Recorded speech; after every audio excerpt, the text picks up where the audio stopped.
pain, particularly emotional pain, is not something we like to discuss openly. And when that pain comes from someone you love, perhaps a partner, a girlfriend, a wife, it strikes at the very heart of who you are. Now, when she hurts you, whether with words, betrayal, or silence, there's a temptation, a dangerous one, to lash out, to withdraw, or to collapse into resentment. But let me tell you something fundamental. What you do next will define the man you are becoming. The first thing you must realize is that you are not your pain. Yes, you feel it, perhaps it cuts deep. But the act of feeling pain is not a justification for abandoning responsibility. And responsibility here does not mean accepting blame for her actions. It means choosing your response instead of becoming reactive. There's a huge difference. You might ask, why should I have to be the one who holds it together when she's the one who inflicted the pain? Well, because the alternative is chaos. If two wounded individuals throw their pain at each other, nobody heals. The one who takes responsibility first is the one who leads. And leadership, gentlemen, is not about dominance, it's about order in the midst of chaos. Now, let's be clear, I'm not telling you to be a doormat. Quite the opposite. What I am saying is, do not allow the wound to dictate your behavior. Speak, stand up, say what hurt. But do so honestly, not vindictively. Tell the truth not as a weapon, but as a bridge toward understanding. You must also strive to understand the source of the hurt. Sometimes she lashes out not because of you, but because of wounds you never inflicted. Perhaps pain that long predates your presence in her life. And if you can learn to see that, not excuse it, but understand it, you'll develop compassion. And compassion is not weakness, it's clarity wrapped in strength. So what happens when you do this?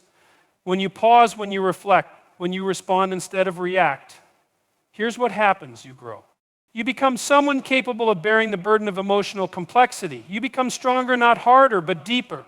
And paradoxically, that strength invites either reconciliation or revelation. Either she steps forward with you or you learn that she cannot. And both outcomes, though painful, are better than staying stuck in reaction and confusion. So when she hurts you, do this. Take responsibility for your response. Speak truth with strength. Seek understanding. And let pain not destroy you, but refine you. You do that, and I promise you'll watch what happens. You'll become someone even pain cannot break. Thank you, Dot. When someone you love wounds you, your instinct is to react, and that instinct is a trap. Most people think pain justifies retaliation, but that's a dangerous illusion. Emotional pain is real, but what you do with it either chains you to chaos or carves a path to order. You are not a puppet of your emotions unless you agree to be one. The second you choose to be ruled by how you feel instead of by what is right, you give away your sovereignty. You become a mirror of the pain inflicted on you instead of a master of your own being.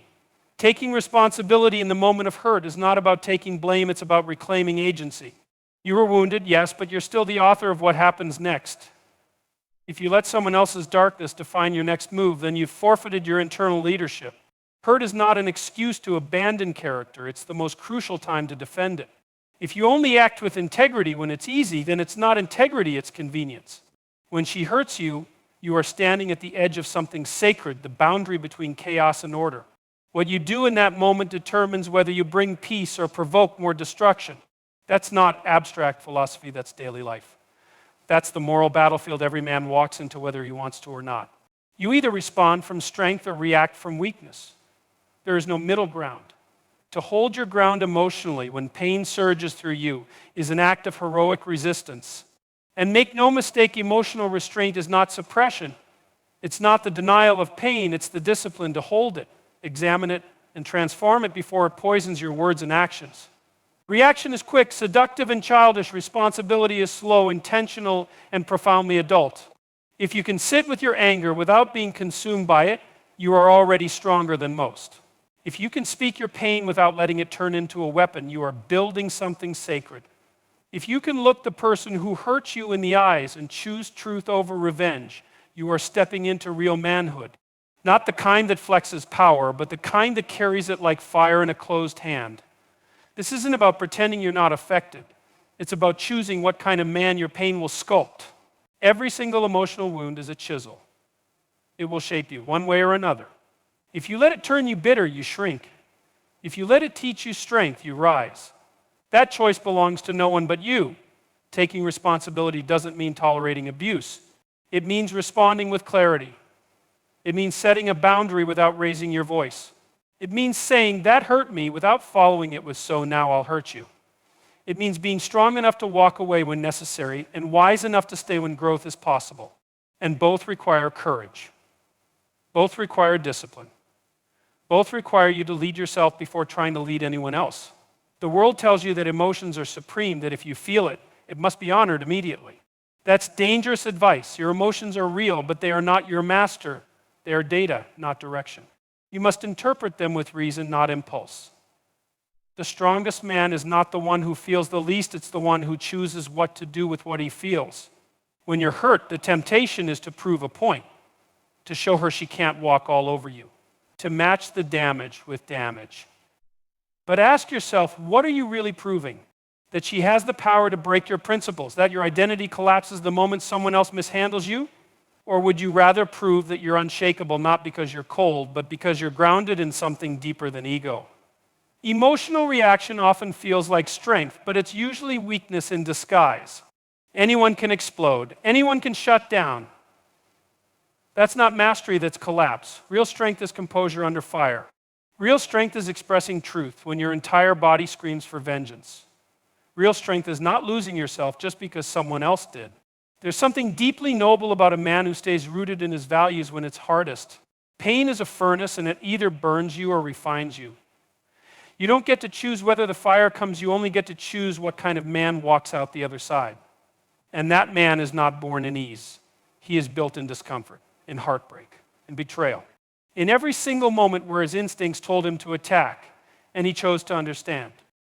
Taking responsibility is not a passive act, it's a deliberate, radical decision to own your narrative. To say, "I will not become what hurt me." To declare, "My values are stronger than this chaos."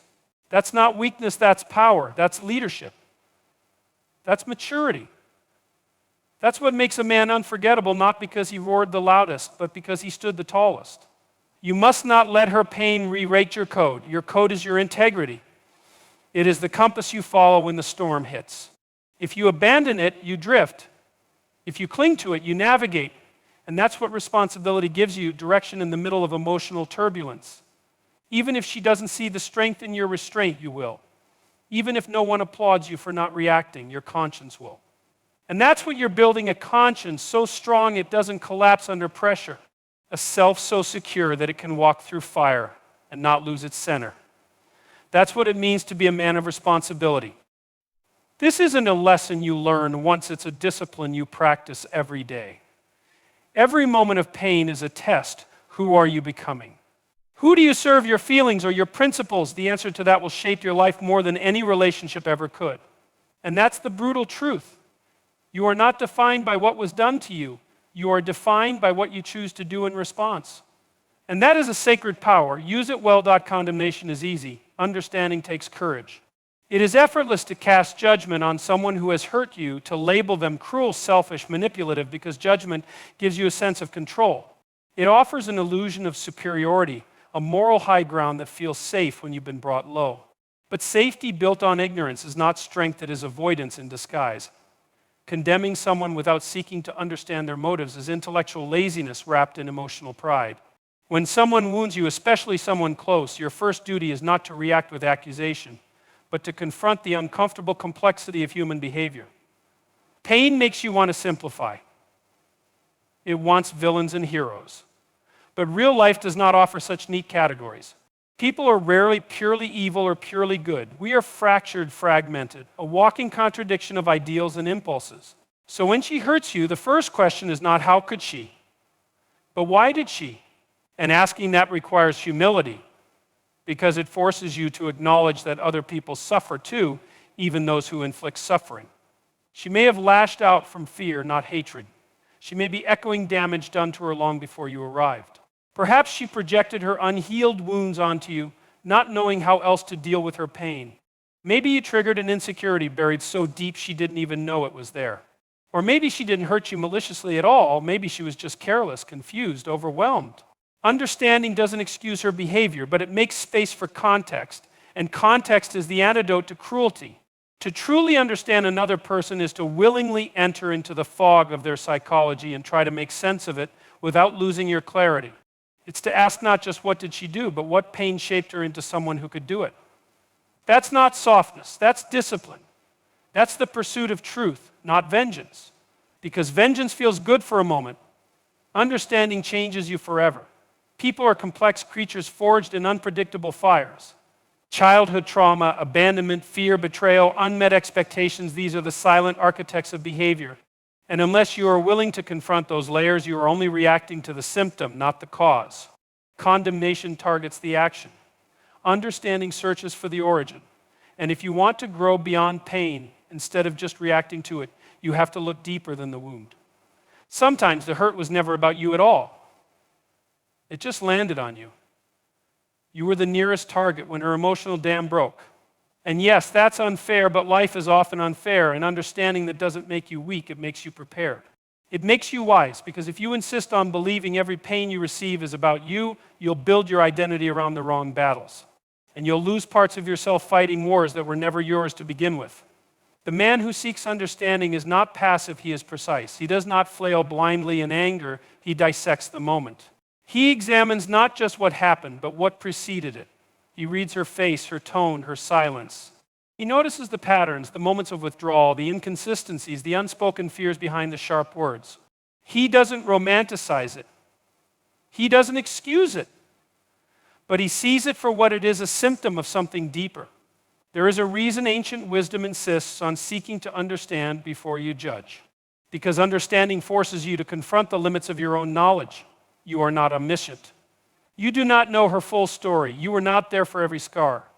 And until you've sat in the seat of her suffering, even momentarily, you cannot claim the right to define her entirely by her late.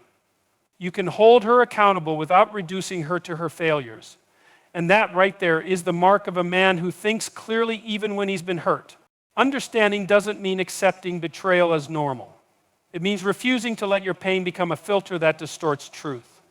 It means holding complexity in your mind without resorting to caricature. She's not a monster, even if what she did felt monstrous. She is not a villain, even if you felt like a victim. She is human, messy, layered, and possibly lost. And if you can hold that truth in tension with your hurt, you've already risen above the situation. Most people choose condemnation because it's quick and conclusive. Understanding requires you to slow down when everything inside you screams for speed. It demands you analyze when you want to accuse. It forces you to wrestle with discomfort instead of dumping it on someone else. And in that wrestling, you grow not just emotionally, but morally. Because every time you choose to seek truth over blame, you fortify your soul. Understanding doesn't guarantee reconciliation, nor should it. Some relationships are too toxic, too chaotic, too fragmented to repair. But even if you walk away, let it be with clarity, not confusion. Let it be with dignity, not bitterness. Understanding before you condemn gives you peace, because it lets you walk away knowing you saw her not just her actions, but her essence. And even if she couldn't handle her pain, you handled yours. That is the quiet strength of a man who governs himself. To understand is to step outside the narrow lens of your ego and look at life with broader eyes. Your pain is real, but it is not the only reality. Her pain exists too, her fear, her flaws, her story. And if you're strong enough to hold both in your mind at once, you become something rare, a man who doesn't need to diminish someone else in order to rise. When you understand her, you are no longer controlled by her. Her behavior no longer defines your emotional weather. You gain distance, you gain clarity, you gain freedom, because judgment keeps you entangled. Understanding sets you free. Condemnation builds walls. Understanding opens doors. And sometimes the door leads back to healing. Sometimes it leads to letting go. But either way, it leads forward, not back into cycles of pain. There is power in looking pain in the face and saying, I want to know what caused this. There is power in not allowing your pride to override your curiosity. There is power in learning to see through the storm of emotion and find the deeper currents underneath. That power is not granted, it is earned, one moment of courage at a time. You cannot claim to be wise if you only understand the people who treat you well. You cannot claim to be strong if you collapse into hate the moment someone disappoints you. Understanding is not a luxury. It is a moral obligation for anyone who wants to walk through this life with open eyes and an unburdened heart. You will be hurt again. That is the cost of intimacy. That is the price of connection. But if you can meet every wound with a mind committed to understanding before condemning, you will become a force not easily shaken. You will not be controlled by others' chaos. You will not be manipulated by blame or victimhood. You will stand in the center of the storm with eyes that see clearly, a heart that remains open, and a will that chooses truth. No matter how hard it is to face, pain is the most honest teacher you will ever meet because it strips away every illusion. It doesn't care about your excuses, your image, your intentions. It reveals who you are when everything comfortable is taken from you. And in that moment, you have a decision to make, to collapse into self-pity or to rise into responsibility. The pain itself is inevitable. But what it makes of you is entirely your choice. And most men never learn that because they spend their lives running from the very thing that could set them free. Pain is not your enemy. Avoiding it is. Numbing yourself, distracting yourself, blaming others, these are the things that keep you stuck. But if you turn toward the pain, if you face it with your eyes wide open, it will hand you a weapon. It will give you the capacity to build something stronger than comfort, character. Because comfort never builds anything. It's the furnace of suffering that forges resilience. And only those willing to step into the fire ever find out who they really are. Growth does not come from pleasure. It comes from wrestling with the parts of yourself you'd rather ignore.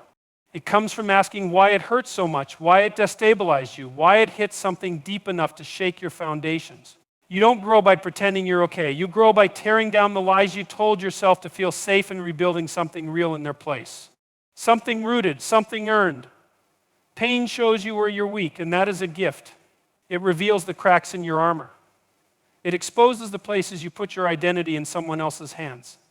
If her betrayal shattered you, you must ask what parts of yourself were too fragile to begin with. If her silence crushed you, you must question why your worth was so tied to her words.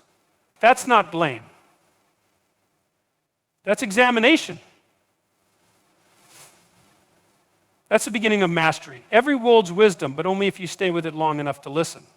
If you flee from the discomfort, you carry the same lesson into your next relationship, your next job chapter. And it will find you again. Because unhealed pain doesn't disappear, it disguises itself. It shows up in your tone, your posture, your addictions, your rage.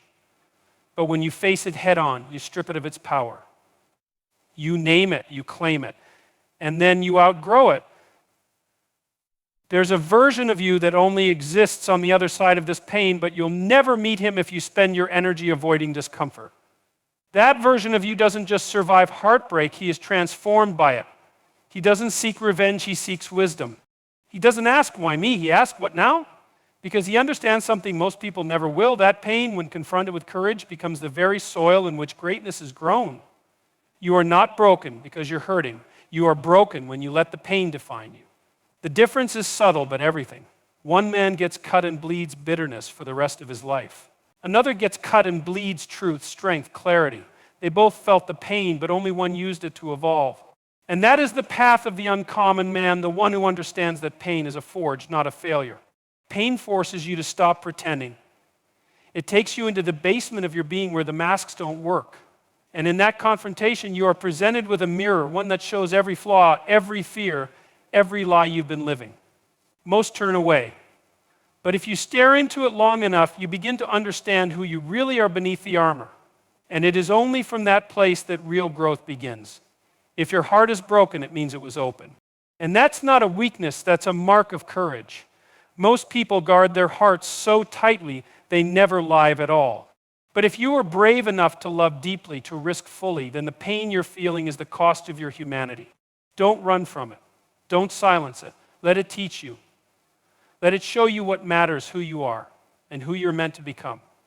Growth means becoming the man who can hold pain without passing it on, who can hurt without becoming hurtful, who can lose without losing himself. That level of maturity isn't granted, it's earned through fire. You don't get there by accident. You get there by fighting for it, by choosing discipline when everything in you wants to collapse, by staying awake when all you want is to numb out. There is a lesson in every betrayal, every rejection, every disappointment. If you ignore it, the pain stays purposeless. But if you search for the truth inside it, you extract meaning. And meaning turns suffering into strength. When you know why the pain matters, you no longer fear it. You begin to trust it. because you understand what it's doing, reshaping you into someone more conscious, more grounded, more real. The most dangerous man is not the one who's never been hurt. It's the one who's been to the depths of pain and didn't let it destroy him, who learned to sit with his suffering until it revealed its lesson, who rose from it not bitter but better, not guarded but wiser. He doesn't flinch when life hits him again because he's built something inside that can't be shaken. To transform pain into growth, you have to let go of your illusions. Illusions of control, of certainty, of fairy tale endings.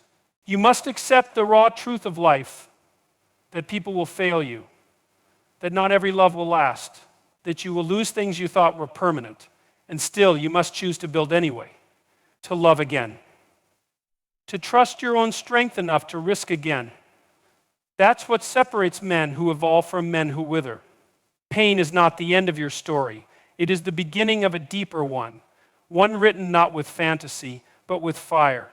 One where every scar is a sentence, every tear a paragraph, every resurrection a new chapter. This is how you become unshakable, not by avoiding the storm, but by walking through it until you learn to dance in the rain. When you stop asking the pain to go away and start asking what it's here to teach you, everything changes. You stop begging for healing and start building it with your own hands. You stop blaming others and start becoming the kind of man who leads himself. You stop waiting for life to feel good again and begin forging a life that matters, whether it feels good or not. The world does not need more men who avoid pain. It needs men who walk through it and come out with their hearts intact. It needs men who use suffering as a catalyst for wisdom. Men who stop blaming and start building. Men who rise from the ashes not because they were rescued, but because they learned how to breathe through the fire. And you right now in the pain are being called to become that man. So what do you do when she hurts you? You don't collapse. You don't numb out. You don't descend into bitterness and call it wisdom. You stand up straighter. You let the pain sharpen you, not destroy you. You feel it fully, but you don't let it dictate who you become. You observe your reaction with the precision of a surgeon and the humility of a student. You look inward before you lash outward. You analyze your chaos before you cast your judgment. Because if you can't understand yourself under pressure, you'll never understand her, and you'll repeat the cycle again with a different face and the same wound. You seek to understand her not because she deserves it, but because you do. Because understanding gives you clarity, and clarity gives you peace. Because judgment without insight is emotional laziness, and you weren't made for that. You were made to carry weight, to ask hard questions, to pursue truth even when it hurts. Especially when it hurts, you stop asking to be rescued and you become responsible. You stop seeing yourself as a victim of her actions and you become the author of your response.